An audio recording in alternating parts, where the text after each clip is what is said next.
இப்போ வந்து நம்ம சிஎஸ்ஆர் வந்துருக்கோம். இப்போ நான் ஏஸ் அடிக்க போகிறேன். எம்ஃபெண்டரில் ஏஸு. இவன் டார்க்லன் மட்டும்தான் நம்ம ஸ்குவாடு மாத்திரம் வேர்ல்டு பிளேயர்ஸு. இப்போ நான் ஏஸ் அடிக்க வரேன்னு சொல்லியிருக்கேன். அவங்களுக்கு ஒன்றும் புரியாது, என்ன செய்யறதுன்னு தெரில. அவங்களுக்கு பாட்டு மாதிரி தான் இருக்குது, பார்த்துக்கிடும். சென்டராக தான் எடுத்துருக்கேன். போடு, கடுப்பாகுது. போடு. ஐய 2 இதுவும் மிஸ் ஆகிட்டு.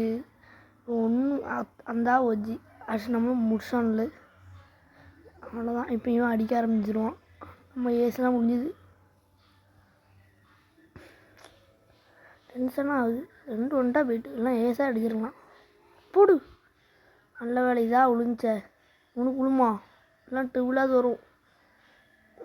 இவனையும் முடிச்சோன்னு அங்கே ஒருத்தர் இருக்கான், அவனையாவது அடிப்போம். போடு, சரியான ஒன் டேப்பு. அவ்வளோதான், மேட்சே நம்ம கையில்.